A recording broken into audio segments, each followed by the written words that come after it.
The concrete scraped against Maya Richardson's face. August sun, turning the First Heritage Bank parking lot into a griddle. Plastic restraints dug into her wrists, pulled so tight behind her back that her shoulders screamed. 3:14 p.m. And she was face down on hot asphalt, while 32 phones captured every breath. Officer Hawkins's boot sat 3 inches from her ribs. His voice carried across the lot, performing for an audience he knew was watching. "Check fraud is a federal offense, ma'am," he announced, enunciating each syllable like he was reading from a script he'd rehearsed. "You'll have plenty of time to explain yourself at the station." Maya stayed silent. Her eyes found his badge number through the glare of sun on metal. 2,847. She burned it into memory, the same way she'd memorized every regulation he was currently violating. Behind her, bank manager Patricia Brennan stood in the doorway with her arms crossed tight, wearing satisfaction like armor. This was exactly what happened when those people tried depositing checks that size. "She wasn't even doing anything," someone in the crowd said. Their voice cracked with familiar frustration. "This is what they do," another voice added, bitter and knowing. "Every damn time." Maya's blazer had twisted up during the takedown. Her skin pressed against rough pavement that held the day's heat like a stone. Sweat traced paths down her temples. Blood from her split lip mixed with parking lot dust. She could feel every camera angle, every judgment forming in real time, every assumption being made about who she was and what she'd done. This wasn't an arrest.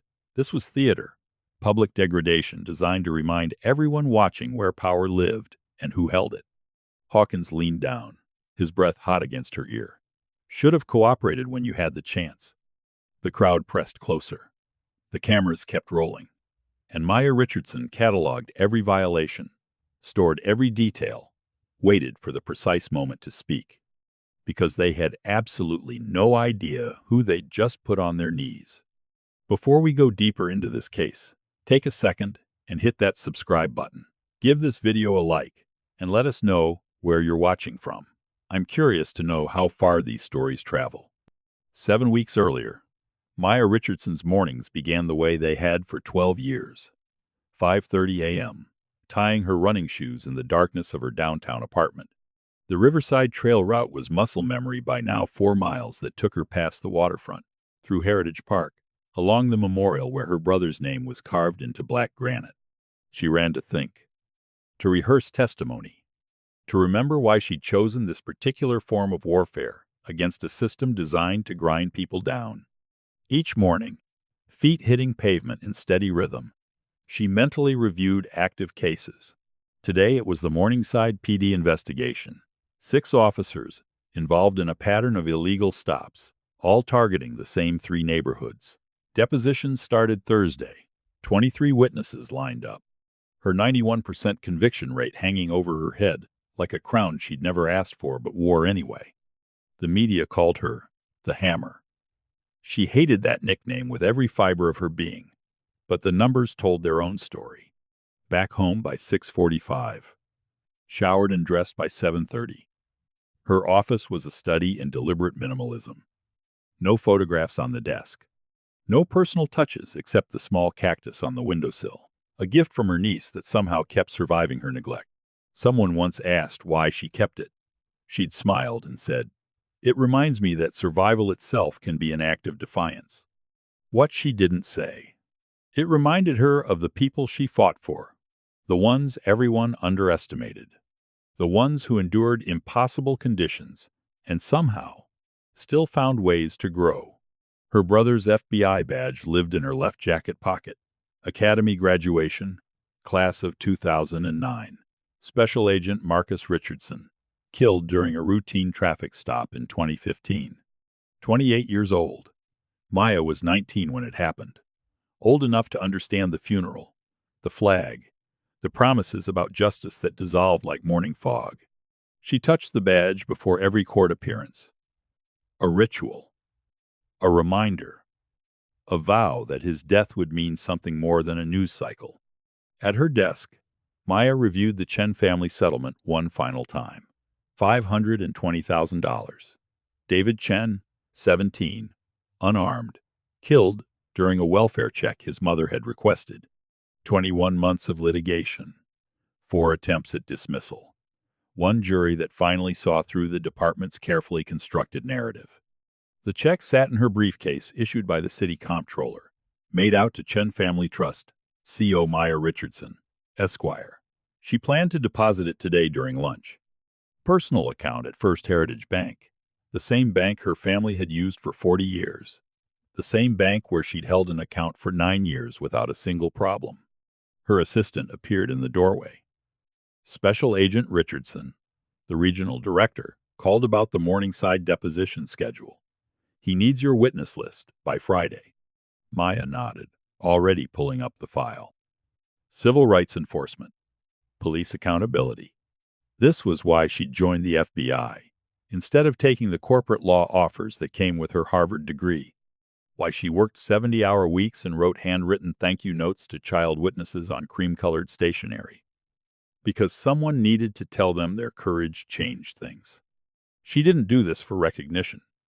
She did it because systems only changed when people inside them refused to look away from what was broken. At 2:45 p.m., she left the office early. Unusual, but necessary. The bank closed at 4. She wore jeans and a casual blazer, her natural hair in a twist-out. Court had been postponed. No reason to wear the armor today. She stopped for iced tea, checked her phone, smiled at a text from a law student she'd been mentoring. It was a normal Wednesday afternoon in late August. She had no idea what was waiting for her at First Heritage Bank. Calm before the storm. First Heritage Bank hadn't been updated since 1998. Maya noticed that the moment she walked through the glass doors at 2:52 p.m., the carpet was navy blue with gold patterns, worn thin near the teller windows. Fluorescent lights hummed overhead, casting that particular shade of institutional white that made everything feel slightly surreal.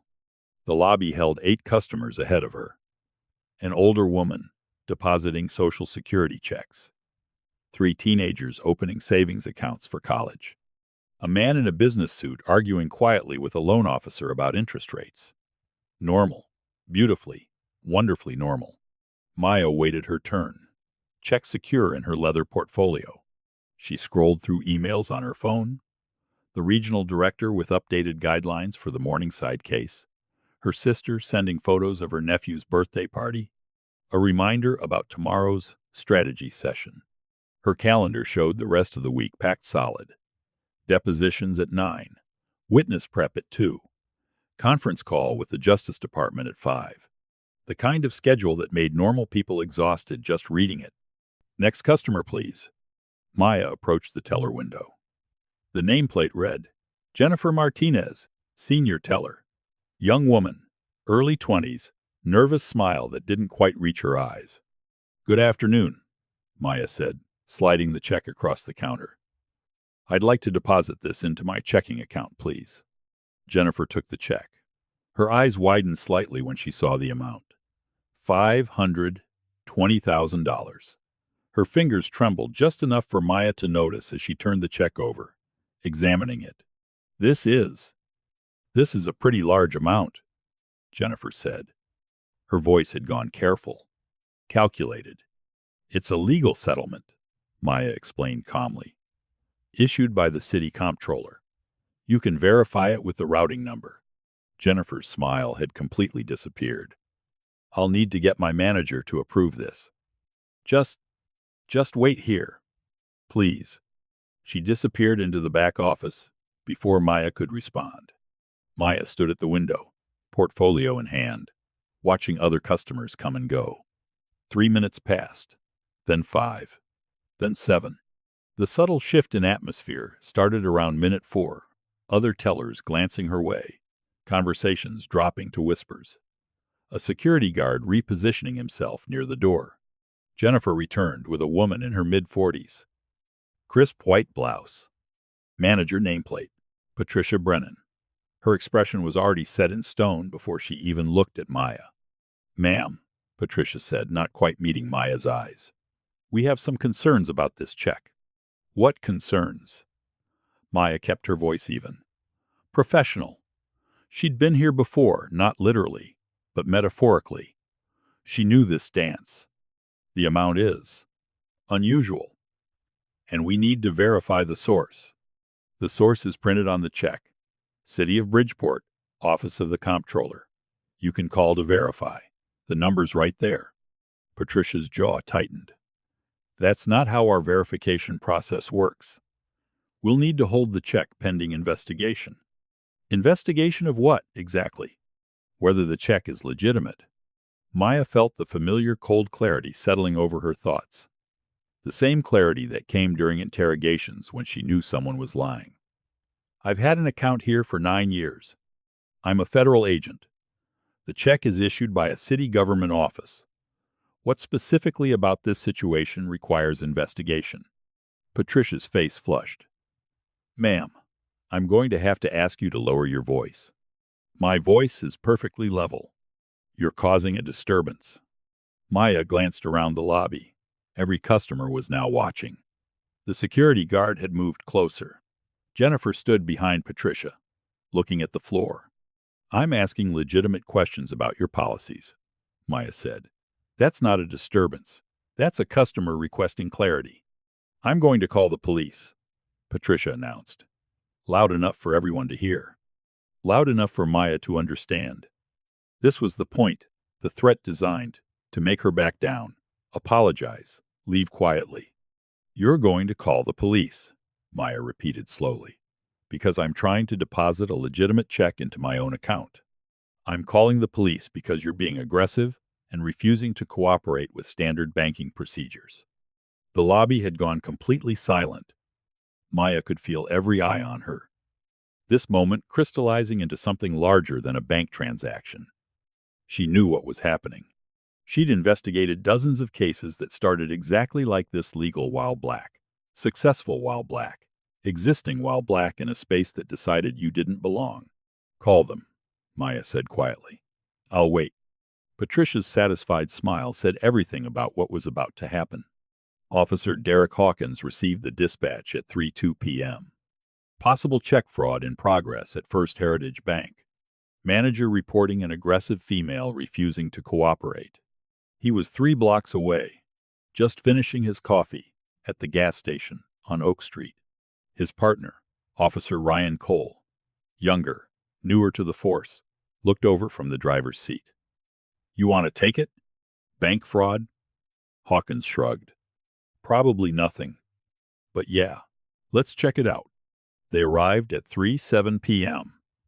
Patricia Brennan met them at the entrance, already talking before they'd even cleared the doorway. Thank God you're here. She's been extremely aggressive, refusing to answer questions, demanding we process a check that's clearly fraudulent. Where is she? Hawkins asked.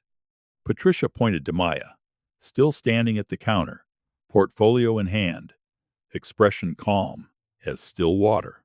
Hawkins sized her up in 3 seconds. Black woman, mid-30s, expensive blazer, natural hair, confident posture. Everything about her screamed money and education, and the kind of attitude that thought rules didn't apply. He'd dealt with this type before. They always thought they were smarter than everyone else. Always had some excuse. Always made things harder than they needed to be. Ma'am, he called out, walking toward her with that particular swagger that came with a badge and a gun. I need you to step away from the counter. Maya turned to face him. Her eyes were steady, measuring. Officer, I'm a customer trying to deposit a check. The manager has refused to process it without providing valid justification. The manager says the check is suspicious. The check is issued by the Bridgeport City Comptroller. It's a legal settlement. Everything about it is verifiable. Hawkins felt his jaw tighten. Always the same, making excuses, refusing to take responsibility. I have a right to know why I'm being removed from a bank where I've held an account for 9 years. The audience in the lobby had grown, people holding up phones, recording. Hawkins hated that part of the job, everyone thinking they were investigative journalists just because they had a camera. Last warning, he said. His hand moved to his belt. Not the gun, not yet, Just the movement that suggested he could, if he wanted to, step away from the counter. Maya picked up her portfolio, moved 3 steps back. I'm complying with your instruction, but I want to be clear. I'm being removed from this bank for attempting to deposit a legitimate check. You're being removed for suspicious behavior. What behavior specifically? Hawkins moved faster than she expected, training kicking in. Muscle memory from 100 similar encounters. His hand clamped around her arm. You're being detained for investigation of check fraud. You have the right to remain silent.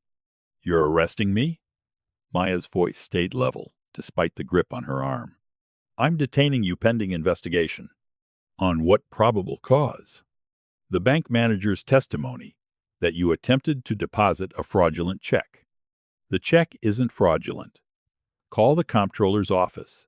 They'll verify it. Hawkins spun her around, pulled her arms behind her back. The zip ties came out of his belt with practiced efficiency. You can explain everything downtown. Right now, you're going to cooperate. I am cooperating. I'm asking you to verify the check before making an unlawful arrest. The zip ties clicked shut, too tight. Maya felt the circulation cutting off immediately. She didn't resist, didn't pull away. Every action measured, controlled, documented by 32 cameras that had started recording the moment Hawkins raised his voice. She's not resisting, someone in the crowd shouted. Let her go, another voice added. Hawkins ignored them. He walked Maya toward the exit, his grip firm on her secured arms. Officer Cole held the door. Outside, the heat hit like a wall. On your knees, Hawkins ordered. Maya looked at him. On the ground? In a parking lot? For depositing a check? On your knees. This was the moment. The choice that would define everything that came after. Maya had investigated enough cases to know that resisting even verbally would be spun into justification for whatever happened next. She also knew that compliance meant participating in her own humiliation. But she was documenting everything, every word, every violation, every excessive application of force, and she was betting that 32 cameras were doing the same. She knelt. The asphalt scorched through her jeans immediately. All the way down, Hawkins ordered, face to the ground. That's excessive. His boot pressed between her shoulder blades. Not hard enough to truly injure, just hard enough to make the point clear. Maya went down, cheek against concrete that held the August sun like a brand. Before we continue, take a second and share your thoughts so far on this story below. I read every single one. The crowd's reaction grew louder. Phones multiplied. Someone was streaming this live. Maya could hear the commentary, the outrage building like a wave.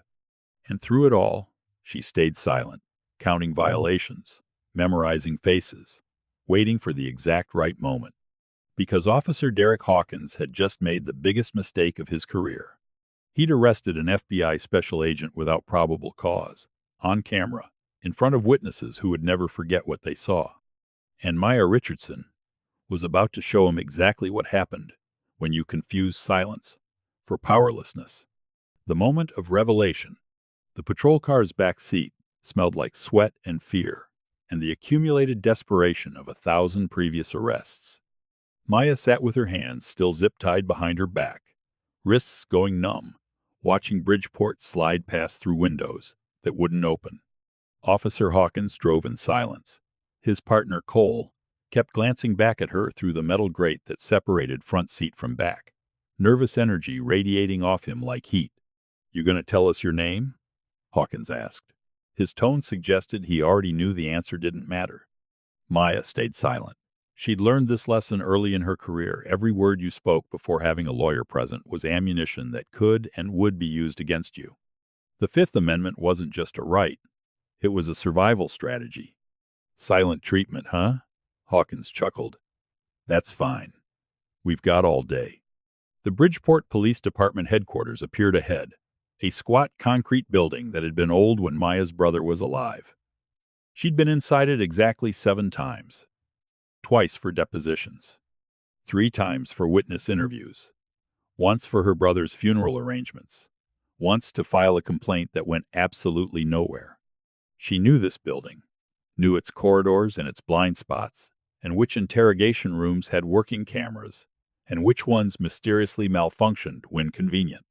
They pulled into the underground garage. The sudden absence of sunlight felt like descending into something darker than just a parking structure. Hawkins yanked open her door with more force than necessary. "Let's go." Maya slid out awkwardly, hands still bound, balance compromised. She stumbled slightly. Hawkins grabbed her arm to steady her, and she caught the flash of satisfaction in his eyes. Every stumble was proof of guilt in his mind. Every sign of discomfort was weakness. They walked her through processing: fingerprints, mugshot, personal property inventory. The desk sergeant, a woman in her 50s with tired eyes, took Maya's briefcase, phone, watch, and jewelry without comment. Entered everything into the system with mechanical efficiency. "Name?" she asked. Maya met her eyes. Said nothing. The sergeant sighed. "Look, you can make this easy or hard. Either way, we're processing you." Still, silence. Hawkins stepped forward. "We've got her on surveillance from the bank. We've got the manager's statement. We've got attempted fraud and resisting cooperation. Book her as Jane Doe if she won't talk." The sergeant looked uncomfortable for the first time. "We can't just—" "Book her." Maya watched this exchange with growing interest. There were procedures for unidentified arrests. None of them were being followed. Every deviation was another violation, another piece of evidence. They moved her to a holding cell. 8 by 10 feet, concrete bench, metal toilet, the smell of industrial cleaner failing to mask older, worse odors. Maya sat on the bench and finally let herself analyze the situation strategically. She had options, multiple options. She could invoke her FBI credentials immediately, show her badge, which was currently sitting in the property inventory bag along with her phone and wallet. She could demand to speak to the regional director, who would have this entire department locked down within an hour. But Maya had investigated enough bad arrests to know something crucial. The first few hours revealed the truth about departments, the procedures they followed or ignored, the shortcuts they took, the assumptions they made. If she revealed who she was now, everything would change. Everyone would scramble to cover tracks. Evidence would disappear. Stories would align. But if she waited, if she let them continue thinking she was powerless, they would show her exactly how they treated people who had no recourse. She'd seen it in depositions 100 times. Officers who swore they followed protocol. Departments that claimed every violation was an isolated incident. Until you had video. Until you had witnesses. Until you had proof they couldn't explain away. So, Maya sat on the concrete bench, hands still numb from zip ties they hadn't bothered to remove, and made a calculated decision. She would wait. Officer Hawkins filled out the arrest report in the bullpen, coffee going cold at his elbow. His partner Cole leaned against the desk, scrolling through his phone. "This feels wrong," Cole said quietly. "What feels wrong?" "The whole thing." She wasn't aggressive.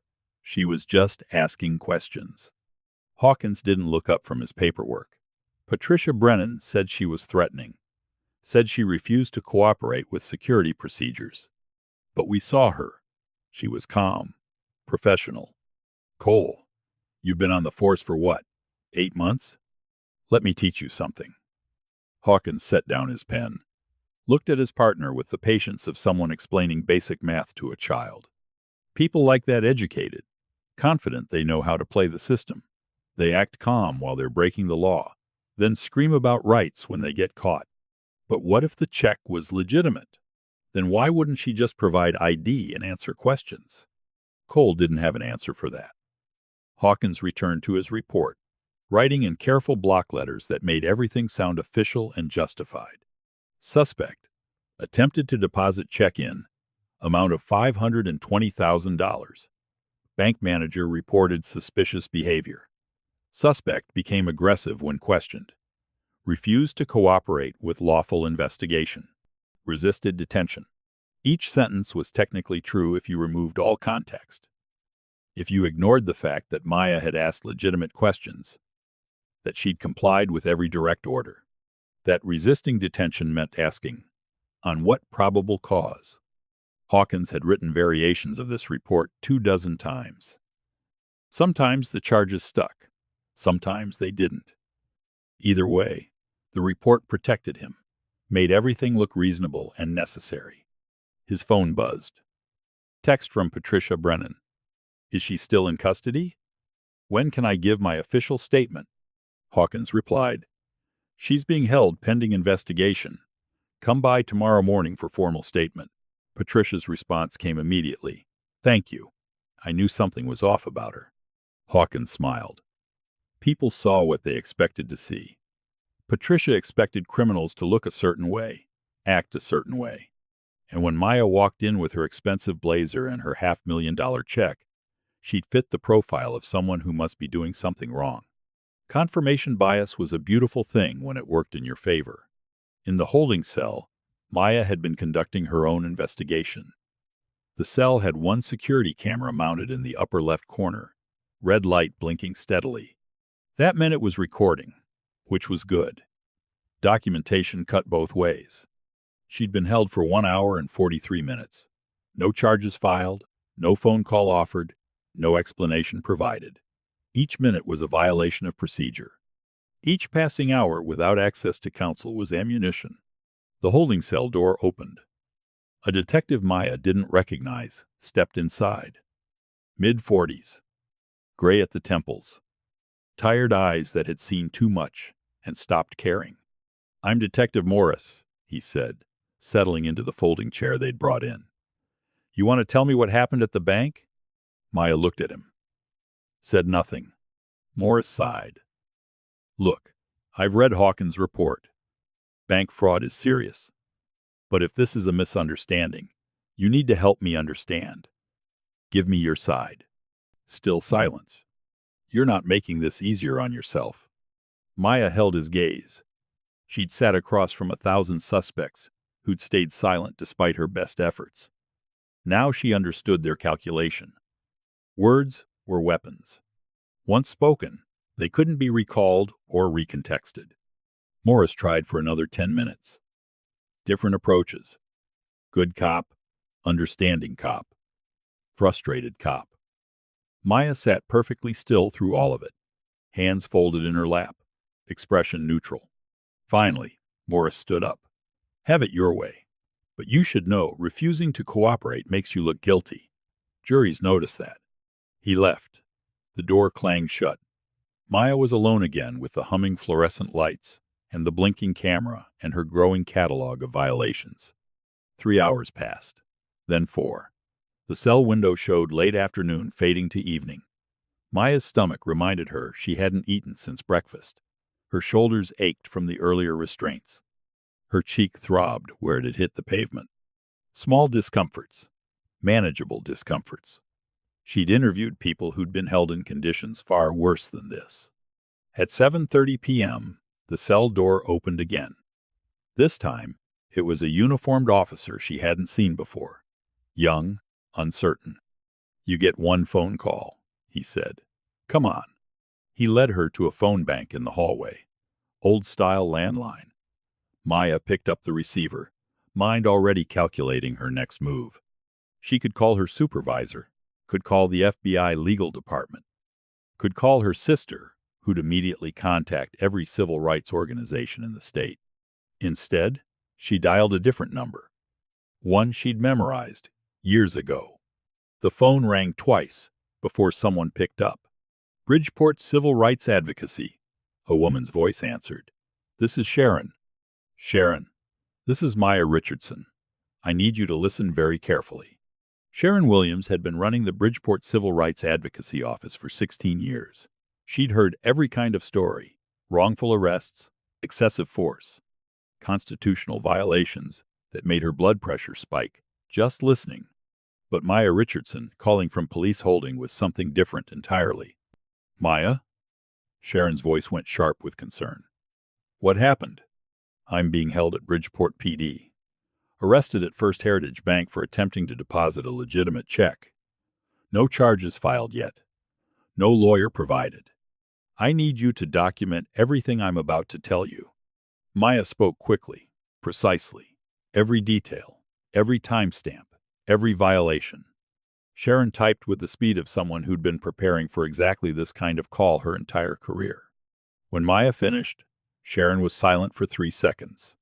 Then, Maya, you know you can end this right now. Show them your badge.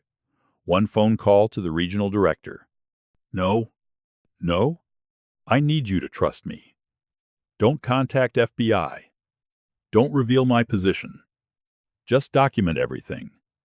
Start the paper trail. And Sharon?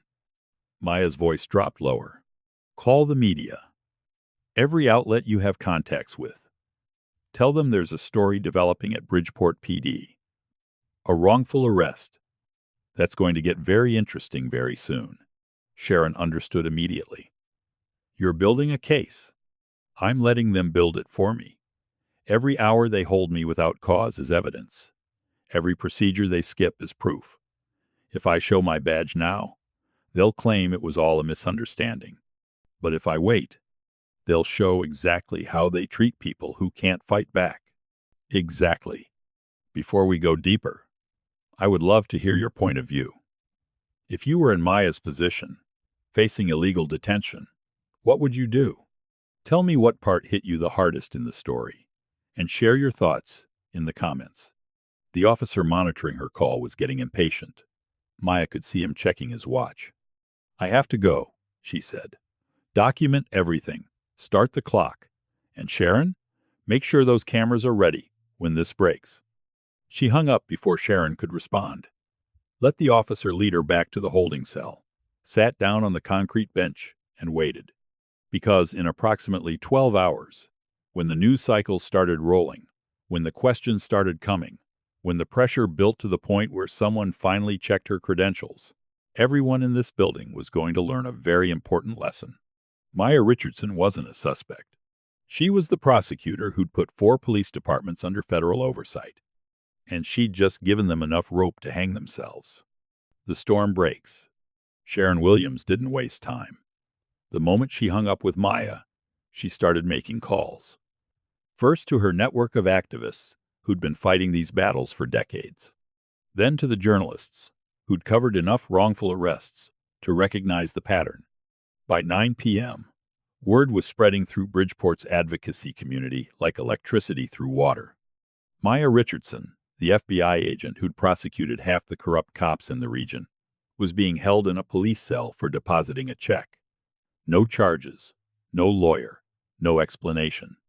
By 10 p.m., 3 news vans were parked outside Bridgeport PD headquarters. Reporters doing stand-ups in the fluorescent glow of the entrance. We're hearing reports of a federal agent being detained under questionable circumstances. By midnight, the hashtag number, Free Maya Richardson, was trending locally. Inside the building, no one in leadership had noticed yet. The night shift ran on skeleton crew. Maya sat in her cell, watching the shadows shift as evening became night. She'd been held for 9 hours now. No food, no water offered, no medical check after her face hit the pavement. Each detail was another line item in the case she was building. At 1:17 a.m., the cell door opened. A different officer this time. Older, more weathered. You're being moved to county holding, he said. His voice was carefully neutral, pending formal charges. This was the decision point. Once she was transferred to county, the timeline changed. The procedures became more complex. But it also meant the violations were no longer minor administrative issues. They were systemic failures that couldn't be explained away. Maya stood up. Let them lead her through the corridors she'd walked as a prosecutor. Past interrogation rooms where she'd gotten confessions. Past the bullpen where she'd reviewed evidence. Past officers who didn't recognize her without her badge and her authority. The transport van waited in the garage. Small windows. Bench seats. The smell of industrial cleaner and old fear. 2 other people were already inside, a woman in her 60s who looked defeated, and a young man who couldn't have been older than 20. They drove through Bridgeport at night, street lights creating pools of orange glow. The city her brother had died protecting. The city she'd spent years trying to reform from inside a broken system. County Holding was 40 minutes away. The facility appeared ahead, razor wire catching moonlight, towers silhouetted against the dark sky. Maya had visited this place 17 times for witness interviews, had never imagined experiencing it from the other side. Processing at County was more thorough. Strip search, delousing shower, orange jumpsuit that smelled like bleach, and institutional despair. They took her fingerprints again, even though they already had them, photographed her from 4 angles. The intake officer looked at her paperwork. No charges filed yet? Pending investigation, the transport officer said. What investigation? Check fraud. The intake officer's eyebrows rose. And she's been held for 10 hours? Without charges? Without a lawyer? The transport officer shrugged. Above my pay grade. Maya was processed into general population. Cell block C. 6 bunks. 4 other women already sleeping, or pretending to sleep. She took the empty bottom bunk in the corner. Thin mattress. Thinner blanket. The constant hum of fluorescent lights that never fully turned off. She lay there, in the semi-darkness, listening to the sounds of incarceration. Distant voices, metal doors clanging, someone crying, 3 cells down. The architecture of a system designed to break people down to their smallest, most compliant selves. Maya had sent people to places like this, had argued that justice required detention, had convinced juries that society needed protection from the defendants she prosecuted. She'd always believed she understood the stakes, but understanding something intellectually was different from experiencing it viscerally. The cold, the smell, the absolute removal of autonomy, the knowledge that your fate was in the hands of people who saw you as a problem to be managed rather than a person with rights. She'd been inside for 12 hours. She'd sleep here tonight. And tomorrow morning, when the bureaucracy slowly ground through its processes, someone would eventually notice that the woman in cell C7 was a federal agent. That was when everything would explode. At 6:45 a.m., County Holding Intake Supervisor Brenda Martinez arrived for her shift. Coffee in hand, news on her phone. She scrolled through headlines while booting up her computer. Activist groups demand answers about federal agents' detention. Bridgeport PD silent on wrongful arrest claims. Civil rights organizations call for investigation. Brenda stopped scrolling. Read the articles more carefully. Federal agent. Detained at First Heritage Bank. Transferred to county overnight. She pulled up the overnight intake list, scanned for any mention of federal credentials. Found nothing. Just a Jane Doe transfer from Bridgeport PD, pending investigation of check fraud. Jane Doe. Brenda's stomach dropped. She pulled the full file, looked at the booking photo. The woman staring back at her looked exhausted, but her eyes held something Brenda recognized. From 3 decades of working in corrections, absolute certainty that this was all being documented. She picked up her phone, dialed the county sheriff's direct line. Sheriff Carson, we have a situation. Sheriff Thomas Carson had been in law enforcement for 32 years. He'd navigated political scandals, budget crises, and every kind of departmental drama imaginable.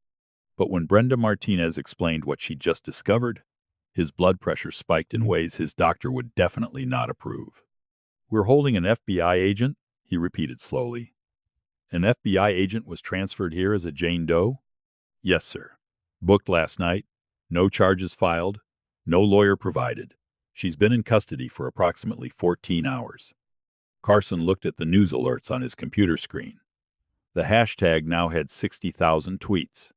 3 national outlets had picked up the story. Senator Williams, from the Judiciary Committee, had released a statement demanding a full investigation. This wasn't just a problem. This was a career-ending catastrophe in slow motion. Get her out, he ordered. Now, immediate release. And someone find out who authorized this arrest in the first place. Brenda hesitated. Sir, there's one more thing. According to the file, she hasn't spoken since her arrest. Not a word. No name. No statement. No invocation of rights. Just complete silence. Carson processed this information. An FBI agent who specialized in civil rights cases. Arrested without cause. Held overnight. And she'd stayed silent through all of it, which meant she was documenting everything.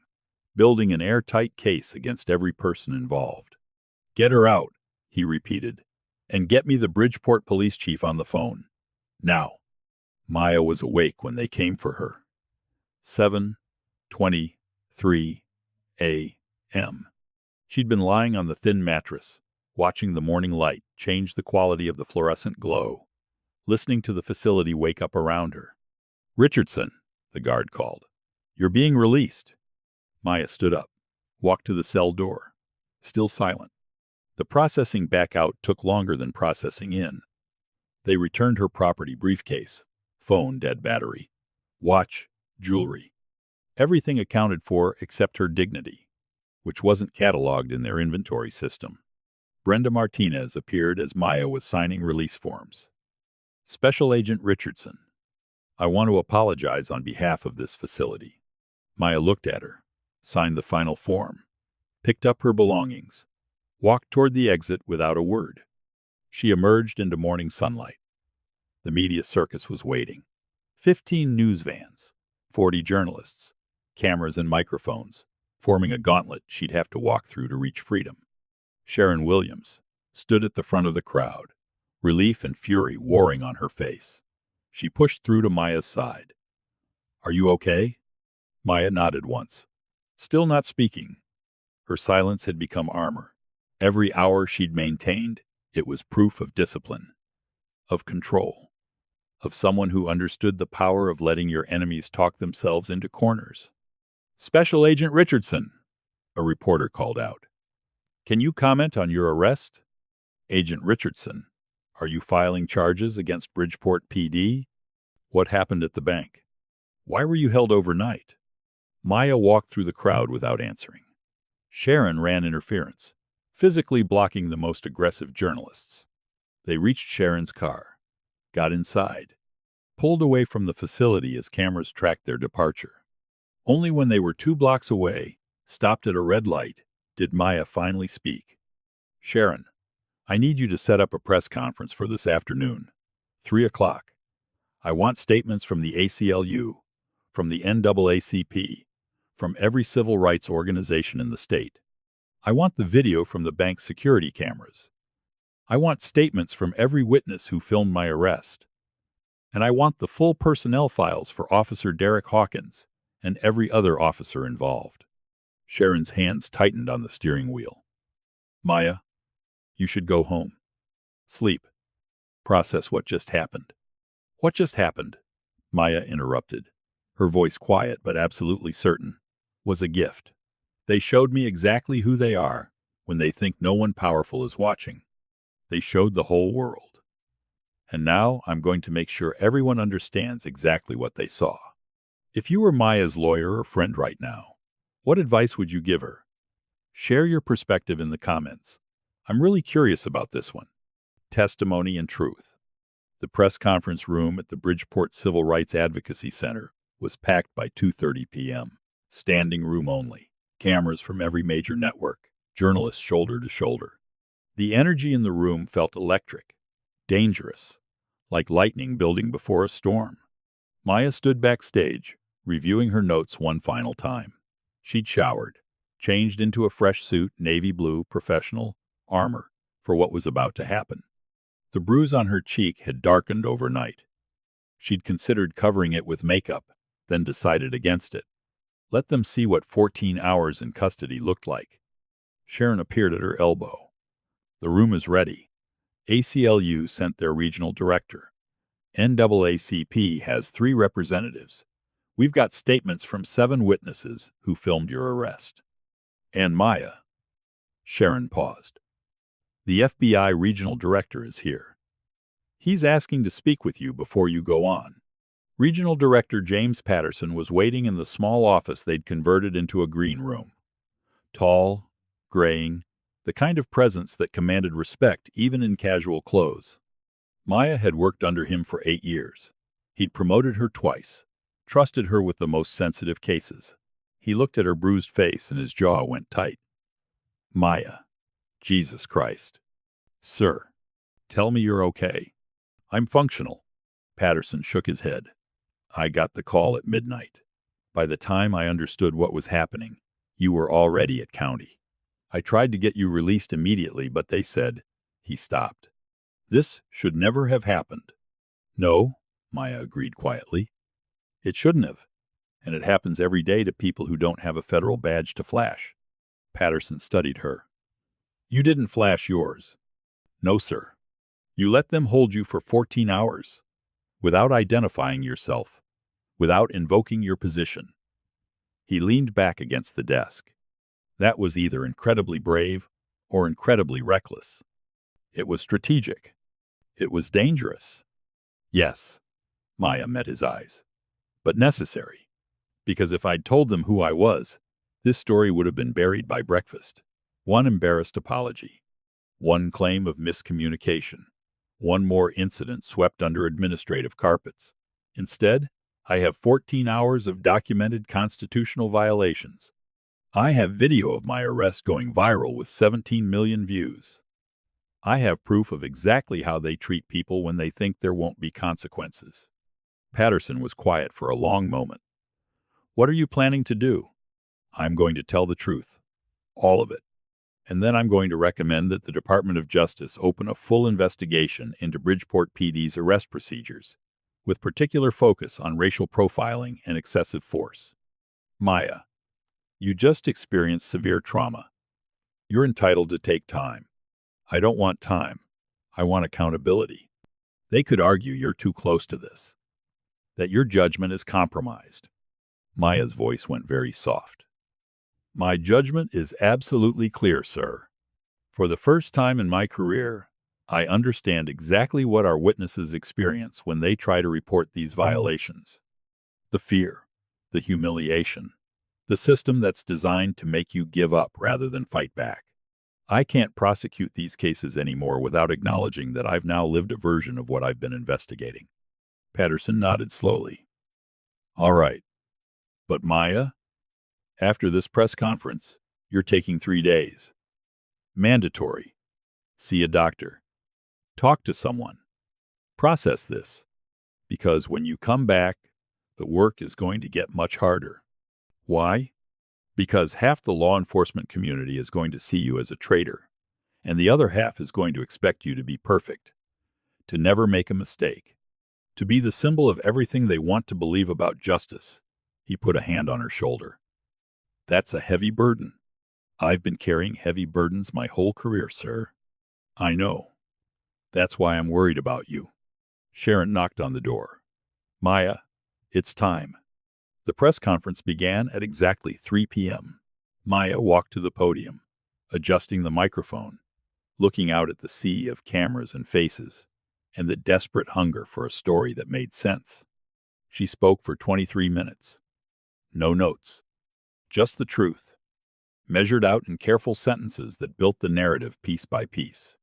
She described walking into First Heritage Bank to deposit a legitimate settlement check, described Patricia Brennan's immediate suspicion, the refusal to verify the check's authenticity, the decision to call police instead of following standard procedures.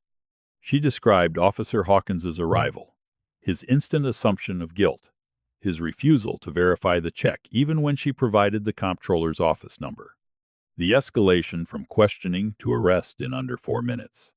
She described being forced to the ground in the parking lot, zip ties, cutting circulation, her face pressed against scorching asphalt, while cameras recorded and a crowd protested, and no one with a badge thought to ask whether this response was proportional to a woman trying to deposit money in her own account.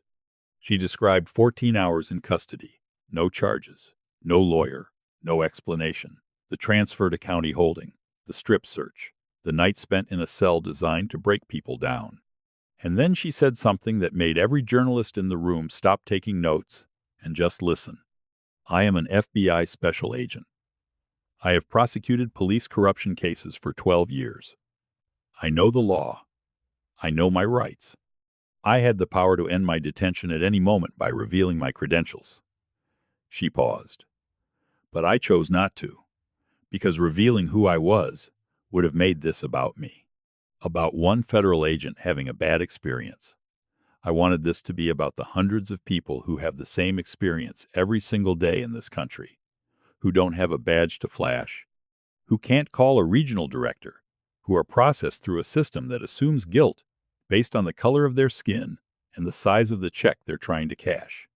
The room was absolutely silent.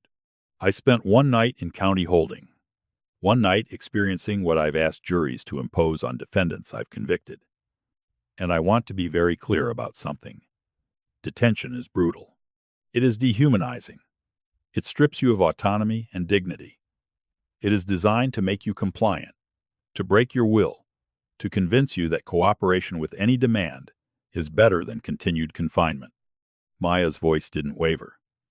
And that is exactly how it's supposed to work when someone is guilty of a crime and presents a danger to society.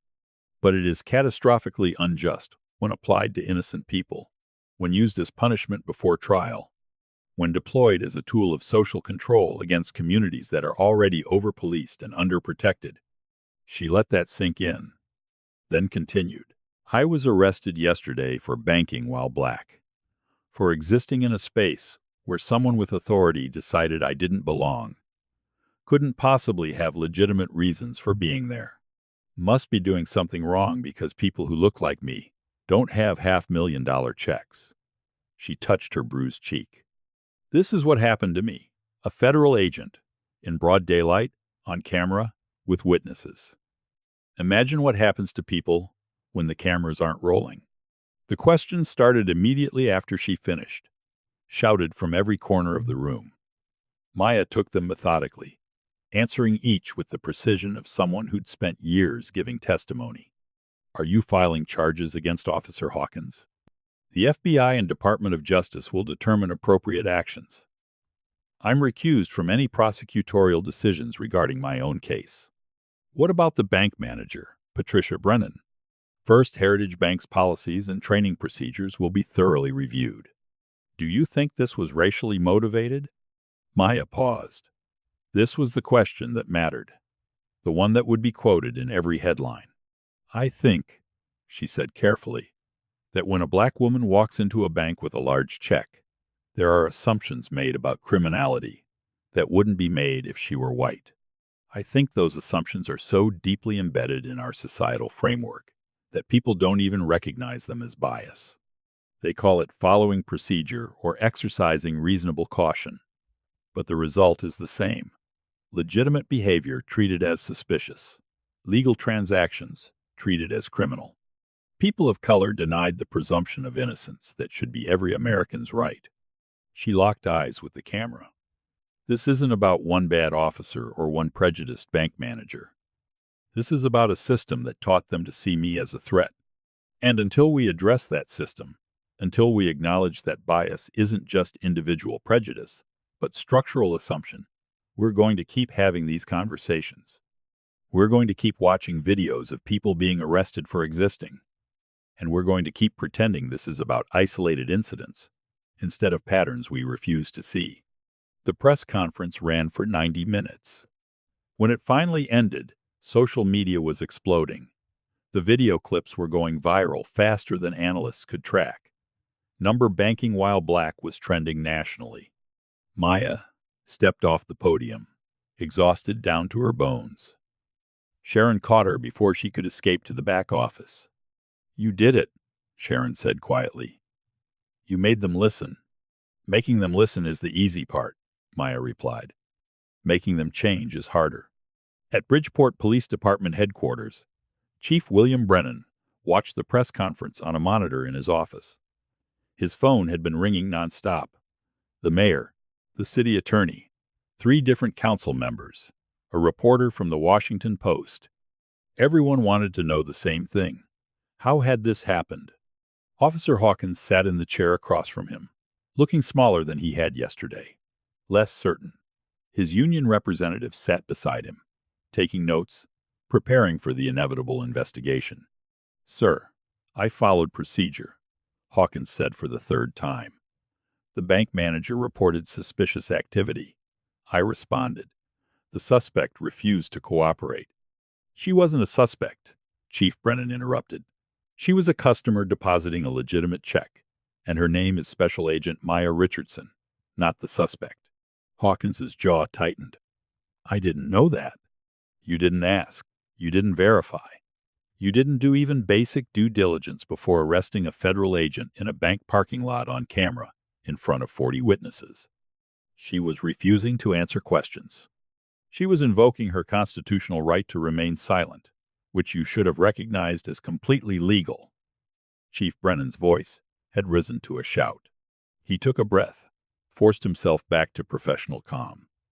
"Officer Hawkins, do you understand what you've done? To this department? To every officer who works here? You've made us the national symbol of everything wrong with policing in America." The union representative spoke up. "Chief, with respect, Officer Hawkins was responding to a legitimate call." The bank manager stated. The bank manager racially profiled a customer, and instead of recognizing that, Officer Hawkins escalated the situation to arrest in under 4 minutes.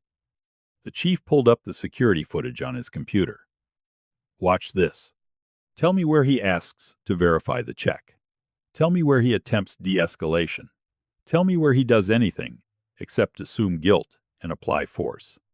They watched in silence. The video was damning. Even without sound, the body language told the story. Hawkins approaching with aggression. Maya calm, measured. The grab, the zip ties, the forced descent to the ground. What do you think should happen to Officer Hawkins? Should he face criminal charges, lose his badge, or is administrative action enough?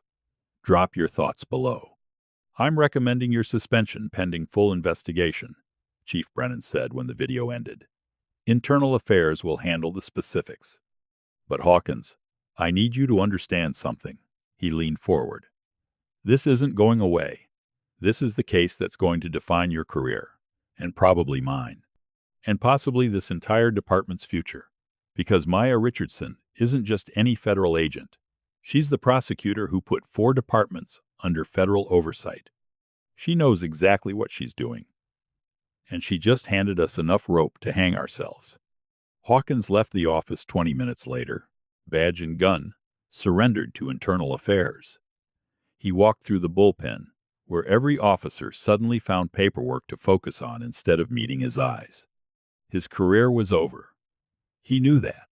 The question was whether he'd face criminal charges or just administrative punishment, whether he'd lose his pension, whether he'd become the symbol everyone pointed to when they talked about bad policing.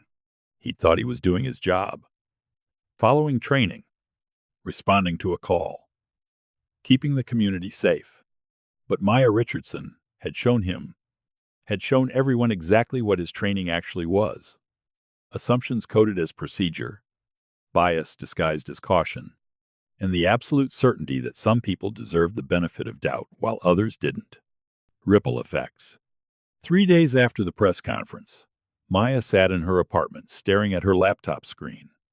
The Department of Justice had announced a formal investigation into Bridgeport Police Department's arrest procedures. First Heritage Bank had suspended Patricia Brennan pending review. Officer Hawkins faced departmental charges and a potential federal civil rights investigation. The news coverage continued. Op-eds, think pieces, cable news segments debating whether this was an isolated incident or evidence of systemic problems. Everyone had an opinion. Everyone wanted to explain what had happened. But Maya wasn't reading the news. She was reading emails. Hundreds of them. Thousands. Her FBI account had been flooded with messages from people sharing their own stories. "Dear Special Agent Richardson, I was arrested last year for trying to open a bank account with my student loan check. They said it looked suspicious. Agent Richardson, thank you for speaking up. My son was detained for 3 hours because a store clerk didn't believe he could afford the laptop he was buying. I got pulled over 17 times in 2 years. Every time, they said I matched a description. I drive a Honda Civic. Story after story after story. The accumulated weight of 1,000 small humiliations and large violations.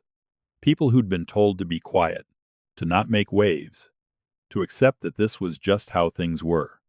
Maya read every single one, responded when she could, filed the most egregious cases for follow-up investigation. Her phone buzzed. Text from her sister Angela. "Are you okay? You haven't called in 3 days." Maya typed back, "I'm processing.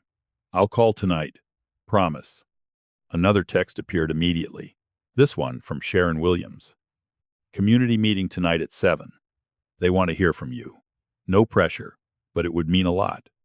Maya stared at the message for a long time before responding, "I'll be there." The Riverside Community Center was packed by 6:45 p.m. Every seat filled, people standing along the walls. Generations represented elderly activists who'd marched in the 60s, young organizers who'd grown up filming police encounters on phones. The conversation before Maya arrived was loud, passionate, urgent. She walked in at 7:02 p.m. The room went quiet. Then someone started clapping. Then another person. Then everyone was on their feet, applause building like a wave.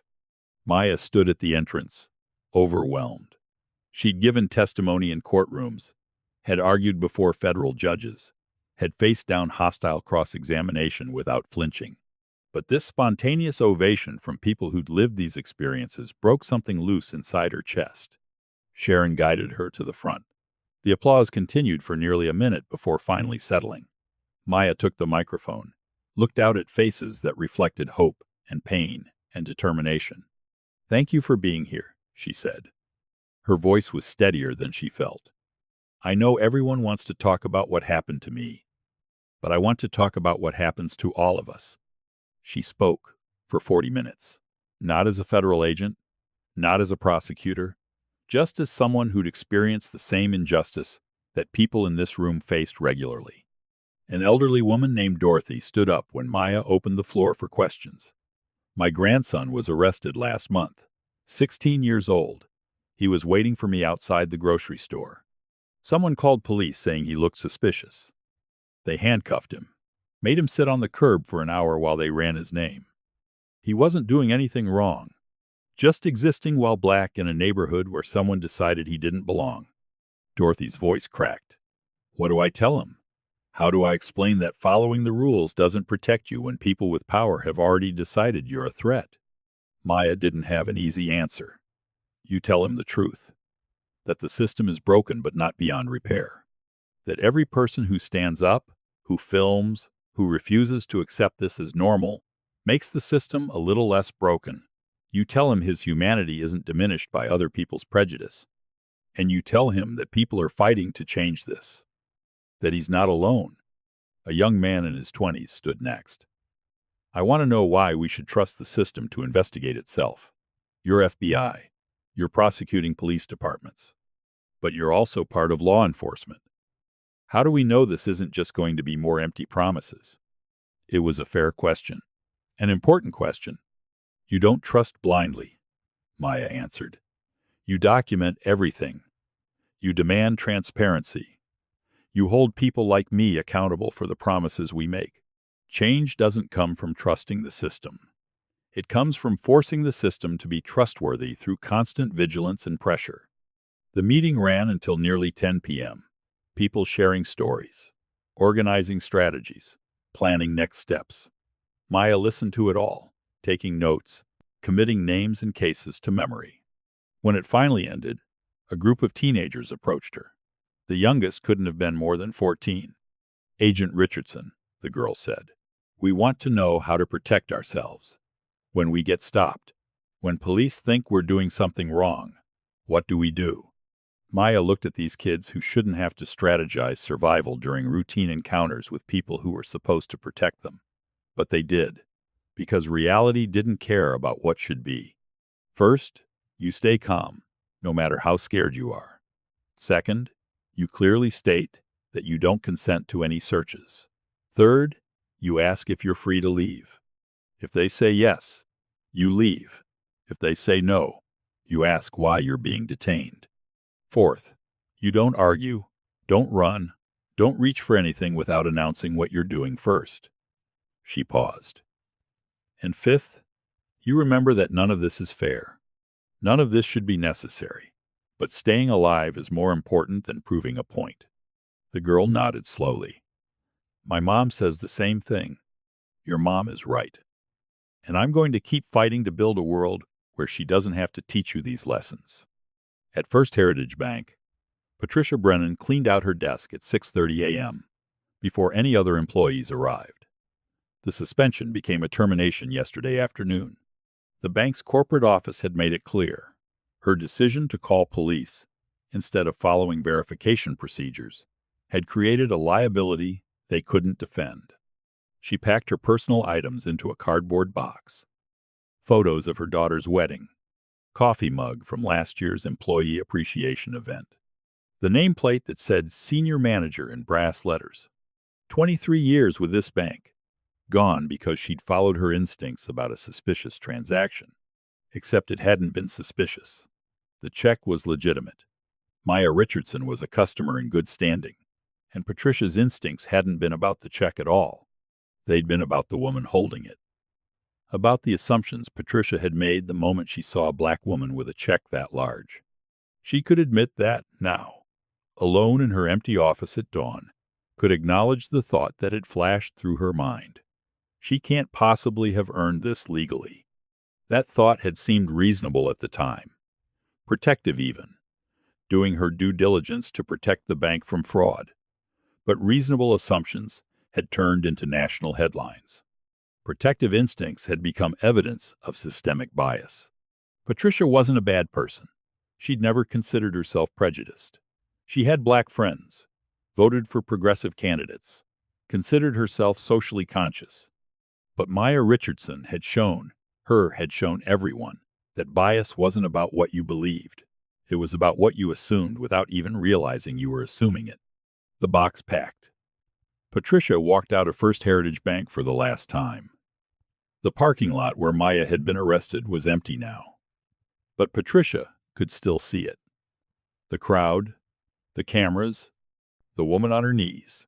She'd never forget that image. Would carry it for the rest of her life as a reminder that good intentions didn't erase harmful actions. That thinking you weren't prejudiced didn't mean your decisions weren't shaped by bias. At Bridgeport PD, Officer Ryan Cole sat in the break room nursing coffee that had gone cold an hour ago. His partner, Hawkins, was suspended pending investigation. Cole had been reassigned to desk duty while Internal Affairs reviewed his role in the arrest. He'd replayed that day 1,000 times. Every decision point. Every moment when he could have spoken up, pushed back, asked questions that might have changed the outcome. He'd known something was wrong. Had felt it in his gut when Hawkins escalated so quickly. When the arrest went from questions to handcuffs in under 4 minutes. When Maya was forced to the ground for asking reasonable questions. But Cole was 8 months into his career, still on probation, still learning the culture, the unwritten rules, the expectations that weren't in any manual. And one of those unwritten rules was, you back your partner. You don't second guess in the moment. You raise concerns later, in private, through proper channels. Except later never came. Private conversations didn't happen. Proper channels led nowhere, because the system protected itself before it protected the truth. Cole's phone buzzed. Text from his academy buddy who'd joined a different department. Saw the news. You good? Cole typed back. Define good. You going to keep your job? Probably. But I'm not sure I want it anymore. He meant that. The job he'd imagined when he applied to the academy, protecting people, serving the community, making a difference, bore no resemblance to what he'd actually experienced. The reality was paperwork and politics and turning your back on your own doubts, because questioning authority was career suicide. Maya Richardson had questioned authority, had refused to back down, had documented every violation, and used it to force accountability. Cole wondered if he had that kind of courage. If he could stand alone against a system that demanded conformity. If he could risk his career for what was right instead of what was safe. He didn't know yet. But he was starting to understand that not knowing meant he'd already made a choice. 6 days after her arrest, Maya returned to work. Regional Director Patterson had insisted on the time off, had made it a direct order when her suggestion was rejected. She'd used the days to sleep, to process, to sit with what had happened in a way she couldn't while it was still unfolding. She'd talked to her sister for 3 hours, had written everything down in a journal she'd never let anyone read, had cried twice, which was 2 times more than she'd allowed herself while in custody. Now she sat at her desk, reviewing the Bridgeport PD investigation file that had landed there overnight. 247 pages. Incident reports, interview transcripts, use of force reviews. Every procedural failure documented in bureaucratic language that made constitutional violations sound like administrative oversights. Her phone rang. Unknown number. Special Agent Richardson. Agent Richardson, this is Captain Jennifer Morrison with Oakland PD in California. The voice was professional but strained. I'm calling because we're dealing with a situation similar to what happened to you. One of our officers arrested a businessman for trying to deposit a settlement check. The man is suing. The video is going viral, and I'm trying to figure out how to prevent this from happening again. Maya leaned back in her chair. Captain Morrison, I appreciate the call. But I have to ask, are you calling because you want to prevent wrongful arrests, or because you want to prevent the publicity when wrongful arrests are exposed? Silence on the other end of the line. Then, that's a fair question. Here's my answer either way. You prevent this by training officers to recognize their own bias, by creating accountability systems that don't protect bad actors, by promoting people who question orders instead of those who follow them blindly, and by acknowledging that, if your policies result in people being arrested for banking while black, your policies are the problem, not the people being arrested. We have anti-bias training, Morrison said defensively. I'm sure you do. Does it work? Another pause. Not as well as we'd like. Then fix it. Actually fix it. Not just add another PowerPoint to annual training. Review your arrest data by race. Track which officers generate complaints. Address patterns before they become headlines. And when someone like me gets arrested, investigate why your systems failed, instead of defending the officers who failed to use them properly. Maya could hear Morrison taking notes. We're implementing some of these changes already, but it's hard to shift culture. It is. But the alternative is more videos, more lawsuits, more people losing faith in the institutions that are supposed to protect them. Culture shifts when leaders decide protecting the culture is less important than protecting people. They talked for 20 minutes. By the end, Maya had agreed to consult on Oakland PD's policy review. One more department trying to reform itself before federal oversight forced the issue. When she hung up, Patterson was standing in her doorway. Word's getting around, he said. You're becoming the go-to person for police reform. I didn't ask to be. No, but you're effective. That press conference has been viewed 40 million times. Departments across the country are reviewing policies because they don't want to be the next Bridgeport. He entered her office, closed the door. Maya, I need to ask you something, and I need you to be honest. Always am, sir. Do you still want to prosecute police cases? Because if what happened has changed how you feel about the work, I'll understand. I can reassign you, give you cases that don't involve law enforcement accountability. Maya considered the question. Really considered it, instead of giving the automatic answer. 3 weeks ago, she said slowly, I would have told you this job was everything. That prosecuting bad cops was my purpose. That I could handle whatever came with it because the mission mattered more than the cost. She touched the fading bruise on her cheek. Now I know the cost in a way I didn't before. I understand what we're asking of witnesses when we put them through the system. The courage it takes to testify against people with badges and guns. The fear that doesn't go away just because you're doing the right thing. So, you want reassignment? No, sir. I want to keep doing this work. But I want to do it better. With more awareness of what we're demanding from people. With more attention to the trauma that comes with being processed through a system designed to dehumanize. With acknowledgement that every case we prosecute represents someone's worst day, and we owe them more than just legal procedure. Patterson nodded slowly. All right. Then let's talk about the Morningside PD case, because depositions start next week, and the defense is going to use your arrest to argue that you're biased against law enforcement. I am biased against law enforcement that violates constitutional rights. They'll say you have a personal vendetta, that you can't be objective. Good. Maya pulled up her case files. Let them argue that. Let them put my arrest on record. Because it proves exactly what I've been saying, that these violations happen to everyone, including federal agents who know their rights. And if it can happen to me, imagine what happens to people without power. Patterson smiled. You're using it as evidence. I'm using everything as evidence, sir. That's what prosecutors do. Justice in motion. The Morningside PD depositions began on Monday morning at 9 a.m. Sharp, Federal Courthouse, Conference Room B. Court reporter, ready. Defense attorneys in expensive suits that cost more than most people's monthly rent. Maya walked in carrying her briefcase and her conviction, and the weight of 40 million people who'd watched her press conference. The defense team's lead attorney, Richard Kellerman, stood when she entered. His smile was all teeth and calculation.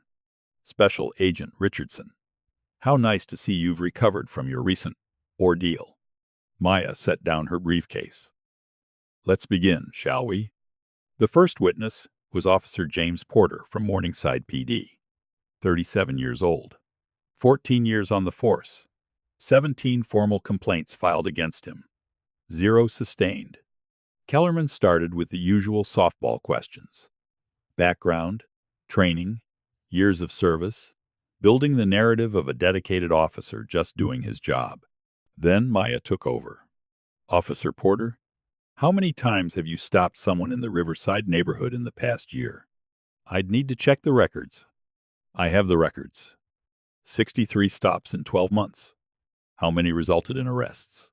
Porter shifted in his seat. I don't recall exact numbers. 7. How many of those 7 arrests resulted in convictions? Silence. The answer is 1, Officer Porter. 1 conviction out of 63 stops, which means 62 times you detained people who were doing nothing illegal. Would you say that's an effective use of departmental resources? We're proactive in high-crime areas. Riverside isn't a high-crime area. According to FBI statistics, it has lower crime rates than 3 other neighborhoods in Morningside, but it has the highest concentration of Black and Latino residents. Would you agree with that demographic assessment? Kellerman objected. Relevance? I'm establishing pattern and practice, Maya replied calmly, which is the basis of our civil rights investigation. The deposition continued for 3 hours, Maya methodically building her case. Each question designed to expose the assumptions underlying Porter's policing. Each answer documented for the trial that would come later. When they broke for lunch, Kellerman approached her in the hallway. Agent Richardson, can we speak candidly? We're always on the record, counselor. Off the record, then. He lowered his voice. Your recent experience has made you somewhat of a celebrity. The media loves you. Public opinion is on your side. But this case isn't about public opinion. It's about evidence. And emotionally compromised prosecutors make mistakes. Maya looked at him with the kind of calm that came from absolute certainty.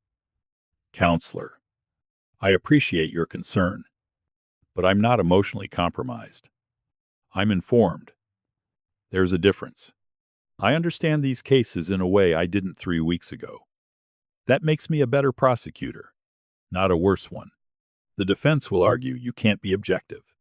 Good. Let them put that argument in front of a jury.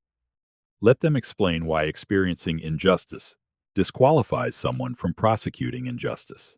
I'm very interested to hear how that plays. Kellerman studied her for a long moment.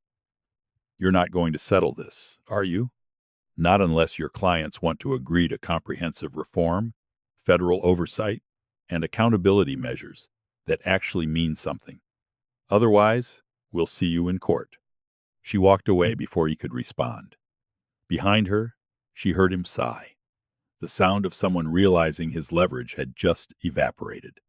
That evening, Maya's phone rang while she was reviewing deposition transcripts. Her sister, Angela. Maya answered, putting it on speaker while she continued taking notes. Hey, how was your first day back? Productive. Depositions went well. You sound tired. I am tired. Angela was quiet for a moment. Then, Maya, I need to tell you something. I've been getting calls. Reporters wanting to know about our family. About Marcus. About what it was like growing up with a brother who became an FBI agent and got killed during a routine traffic stop. Maya stopped taking notes. What did you tell them? Nothing yet, but they're persistent, and I'm wondering. Maybe it's time to talk about it. About why you do this work. About what Marcus's death meant, and how it shaped you. Maya closed her laptop. Angel, I don't want to use Marcus's death for sympathy points. That's not what this would be. This would be context. Helping people understand that you're not just some prosecutor with an agenda. You're someone who's lived the consequences of failed accountability, who's seen what happens when the system protects itself instead of the people it's supposed to serve. Marcus wouldn't want to be a story. Marcus isn't here to decide. But his death mattered, Maya. It changed everything for us.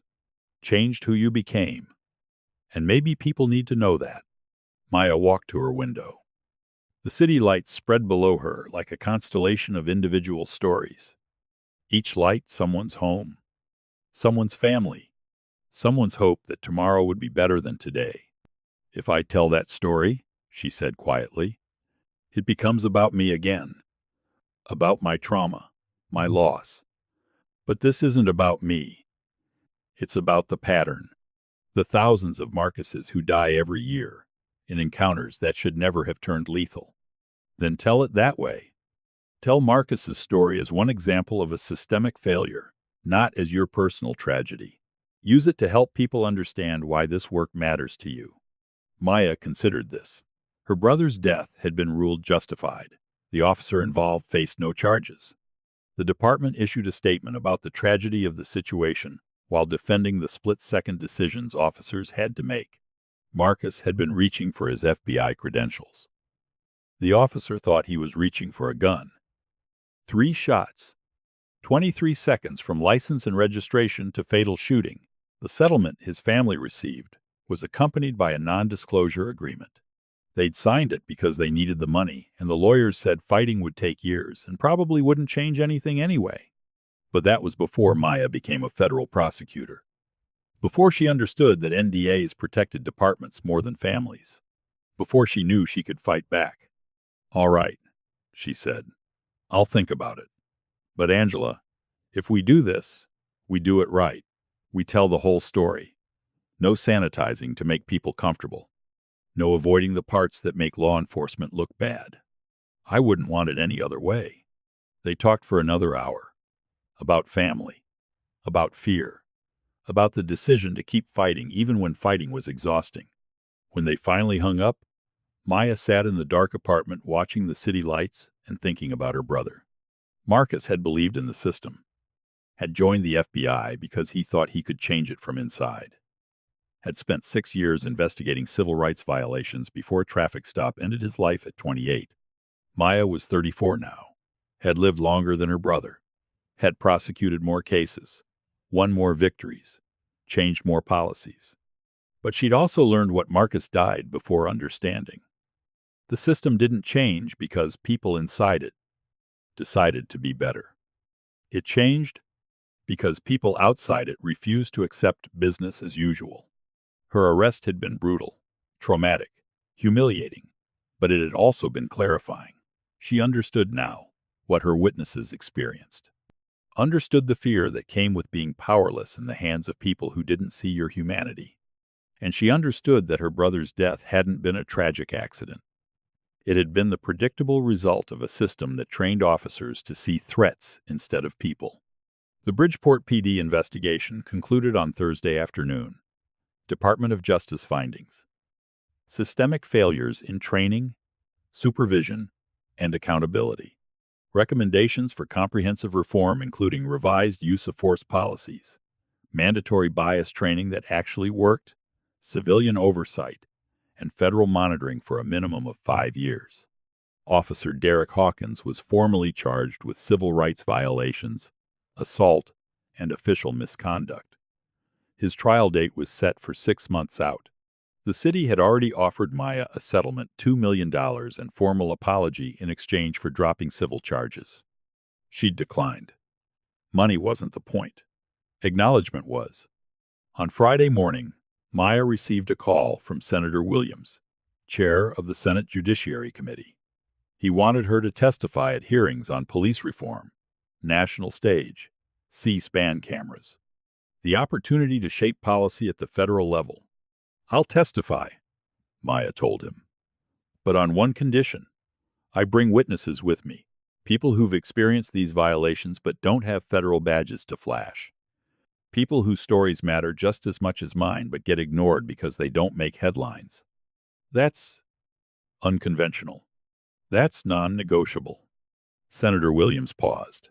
Then, "All right, send me the witness list. We'll make it work." Maya hung up and immediately called Sharon Williams at the Civil Rights Advocacy Center. "Sharon, how many people from the community meeting want to testify before Congress?" Sharon laughed. "How much time do you have?" "Enough to change everything." The Senate hearing was scheduled for 3 weeks out. Maya spent every spare moment preparing, coordinating with witnesses, reviewing testimony, making sure every word counted. But she also spent time doing something she'd avoided since her arrest: sitting in her apartment and just being still, not working, not planning, not prosecuting, just existing with what had happened and what it meant. On Sunday afternoon, she visited her brother's grave for the first time in 6 months. The cemetery was quiet, oak trees providing shade, the granite headstone simple and direct. Marcus Jerome Richardson, 1987 to 2015. Special Agent, FBI, beloved brother and son. Maya sat on the grass beside the stone, talked to her brother the way she used to when they were kids, sharing secrets. "They arrested me, Marcus. Put me on my knees in a parking lot like a criminal. And for about 10 minutes, I understood why you always said the job was harder than people realized." She paused. "I'm testifying before Congress in 3 weeks, trying to change the same system that killed you. And I don't know if it's going to work. Don't know if anything I do will make a difference." The wind moved through the oak trees. Somewhere nearby, a bird was singing. "But I'm going to keep trying, because you didn't get the chance to finish what you started, so I'll finish it for both of us." She sat there until the sun started setting, until the cemetery gates would close, until the weight on her chest felt a little lighter.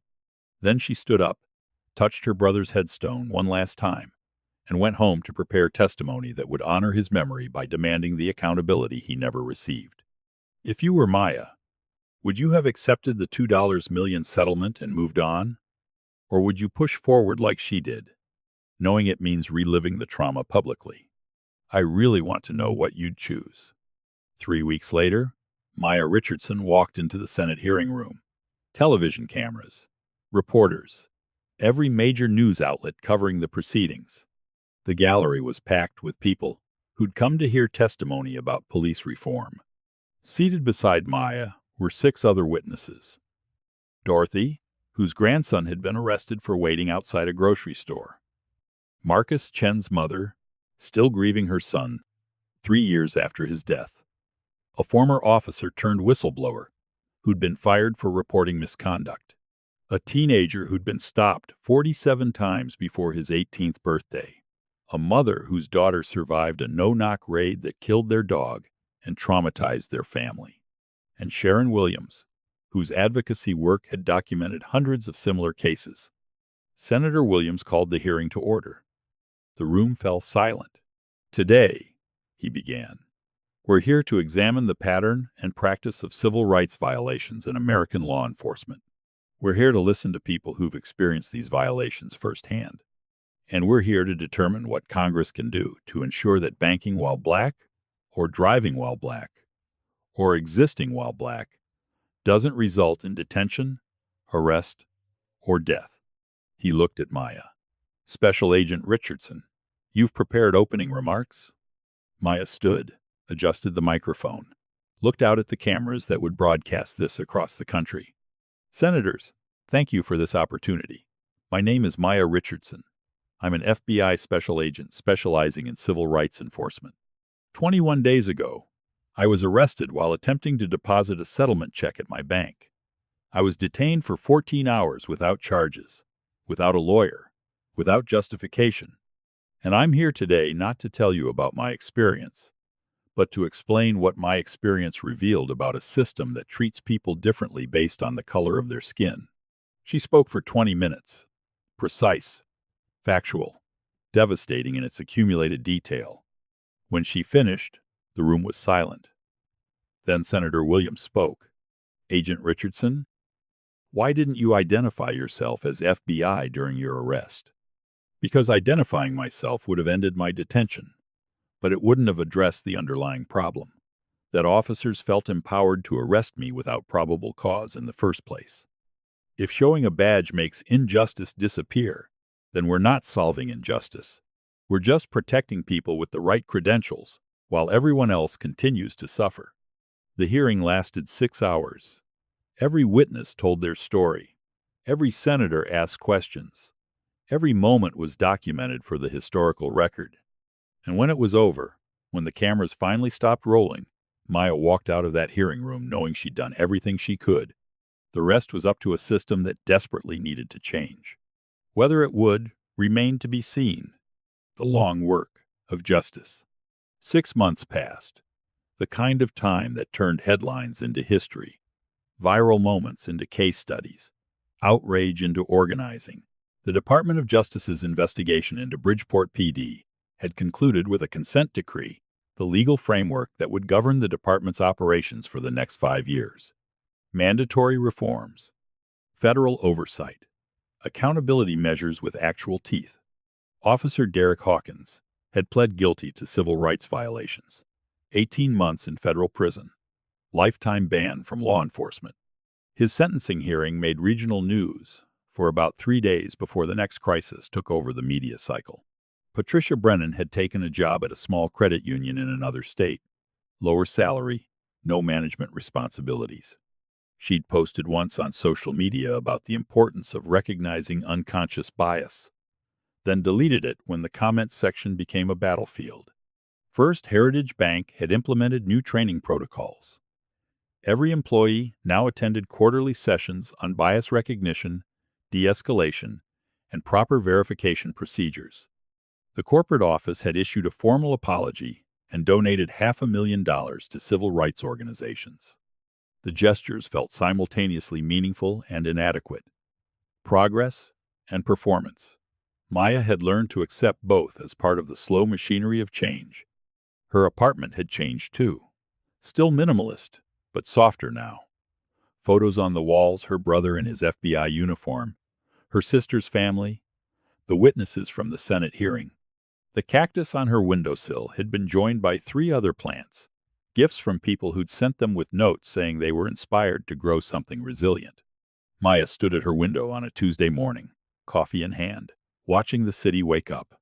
The same view she'd watched the morning before her arrest, the same buildings and streets and rhythm.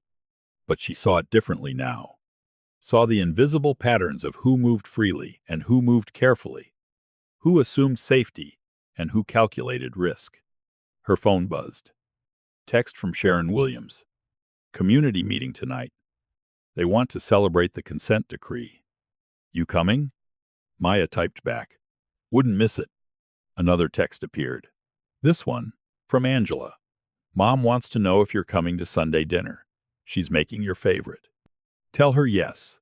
I'll bring dessert. The Morningside PD case had gone to trial. 2 weeks of testimony. Maya on the stand for 6 hours total. Defense attorneys trying every angle to discredit her, to suggest bias, to argue that her arrest had compromised her objectivity. The jury deliberated for 3 hours, found all 6 officers guilty of civil rights violations, pattern and practice established, federal oversight ordered. The department would operate under consent decree for 7 years minimum. Maya had won, but winning felt different than she'd expected. Less like triumph, more like grief. For all the years this could have been addressed if people had listened earlier. Regional Director Patterson had nominated her for promotion. She'd declined. Told him she wanted to stay in the field, working cases, holding the line. He'd understood. Told her the door remained open whenever she changed her mind. The Riverside Community Center was decorated with balloons and hand-painted signs when Maya arrived at 6:30 p.m. Consent decree approved in bold letters. Justice in action across another banner. We did this together in rainbow colors that someone's kid had obviously helped with. The room was packed. Standing room only. Faces Maya recognized from the bank parking lot, from the community meeting, from the Senate hearing. People who'd stood witness when she needed them most. Dorothy approached first, arms open. Agent Richardson. Or should I say, our champion. Just Maya, please. Well, just Maya. We wanted to thank you proper. Dorothy gestured to the crowd. Every person in this room has been touched by what you did, by your courage, by your refusal to let them silence you. A young woman stepped forward. College age. Nervous energy. Agent Richardson. I'm Jasmine. I was one of the people filming in the parking lot that day. I've never spoken up before. Never wanted to get involved. But watching how you stayed calm, even when they put you on the ground, it showed me that resistance doesn't always look like fighting back. Sometimes it looks like refusing to be invisible. Others shared similar stories. A teacher who'd started talking to her students about civil rights and documentation. A father who'd begun attending city council meetings to demand police accountability. A retired nurse who'd joined Sharon's advocacy organization as a volunteer. Individual transformations multiplying across a community. The celebration lasted 3 hours. Speeches and shared meals and planning for the next fight because there was always a next fight. Maya stayed until the end, helping fold chairs and take down decorations. Part of the community in a way she'd never allowed herself to be before. As they were cleaning up, Sharon pulled her aside. Maya, I need to tell you something. Since your press conference, our organization has received over 4,000 calls from people wanting to report similar incidents. We've documented cases in 47 states, started connecting people with lawyers, building a database of pattern and practice violations that can't be ignored anymore. 4,000 calls, 4,000 stories. Most of them never would have been reported if people hadn't seen what happened to you, if you hadn't shown them that speaking up was possible. Maya felt the weight of that number. 4,000 people who'd experienced injustice and stayed silent until someone showed them their voice mattered. We need to do something with those stories, Maya said. Not just document them, use them, show the patterns. Make it impossible to dismiss this as isolated incidents. I was hoping you'd say that. Sharon pulled out her phone, showed Maya a proposal. National Civil Rights Database. Real-time reporting. Pattern analysis. Coordinated legal response. We've got funding commitments from 3 major foundations. We just need someone to lead it who understands both the law and the lived experience. Maya scanned the proposal. Ambitious. Necessary. Exhausting. Just thinking about the work it would require. I'm already prosecuting full-time cases, she said. I know, but you could do this part-time.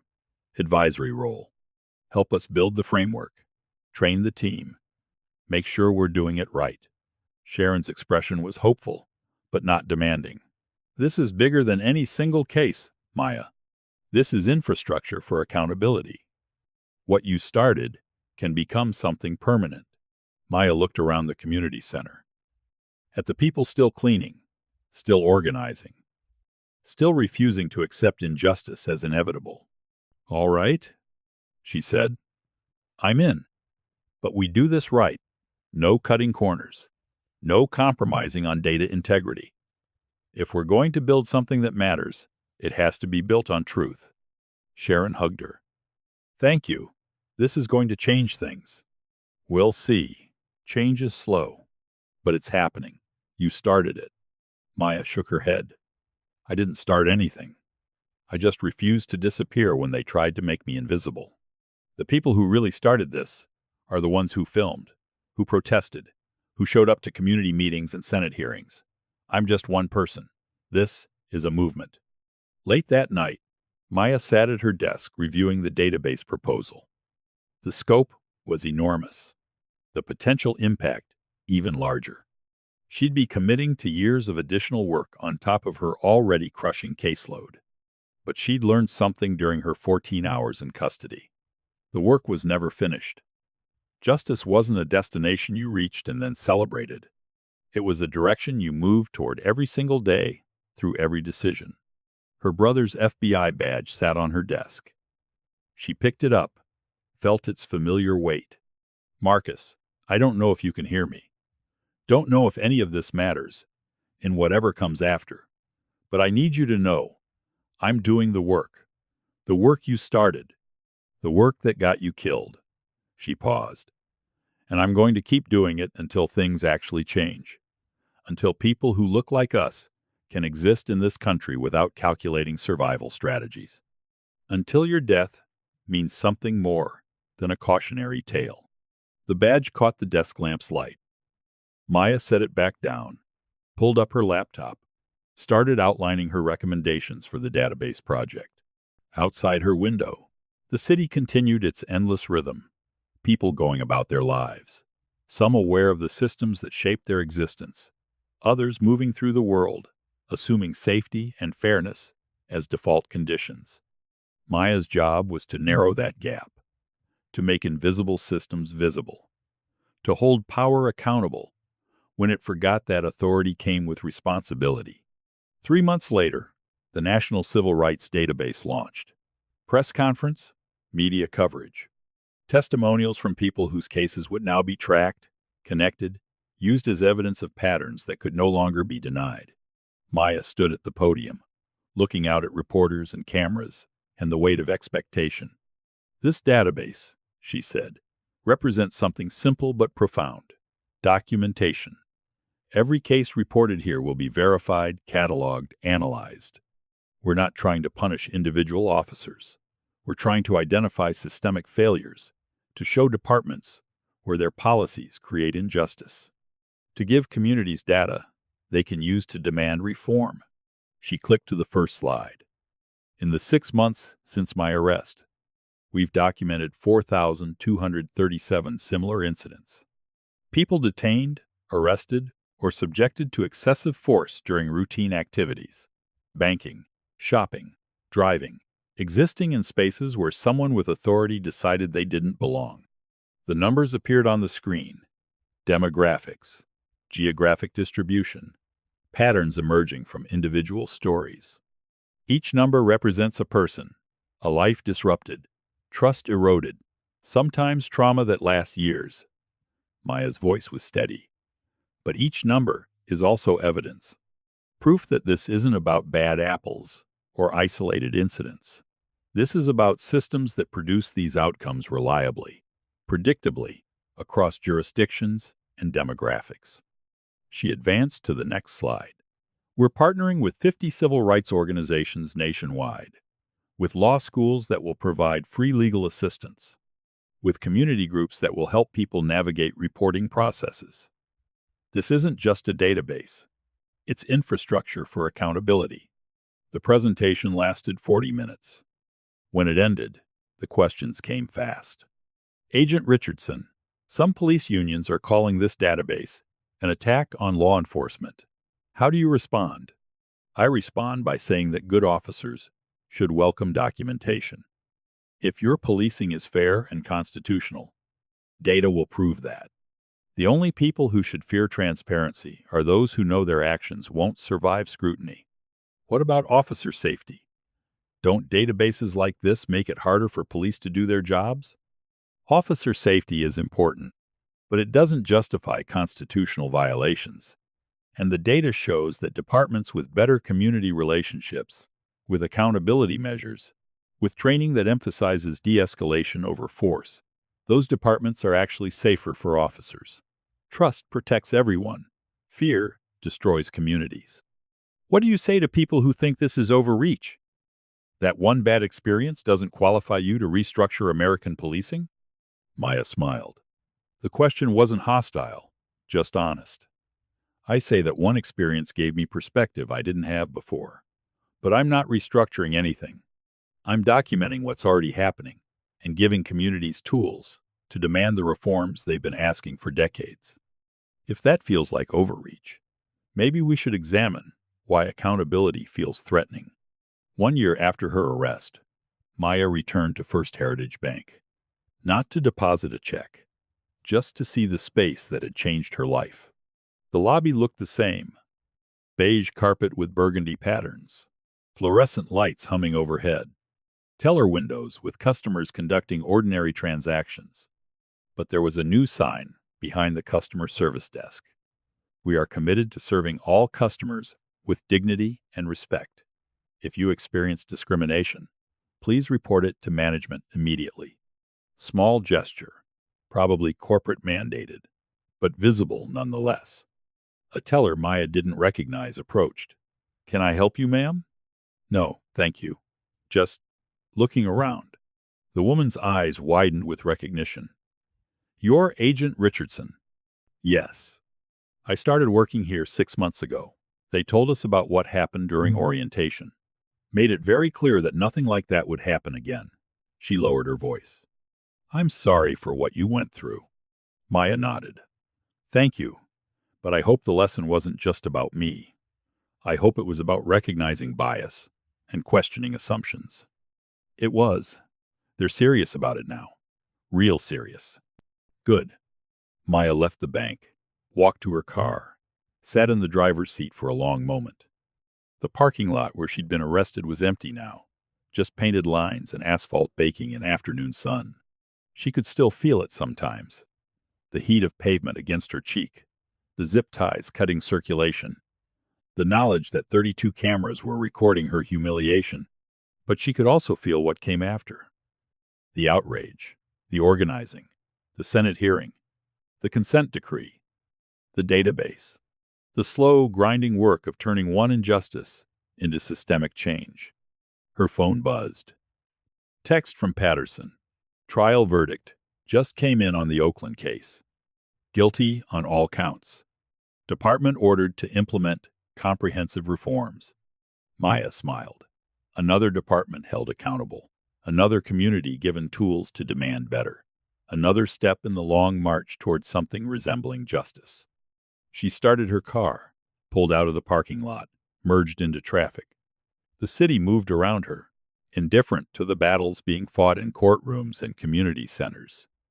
But Maya had learned that indifference was just ignorance, waiting for information. And she was very good at providing information.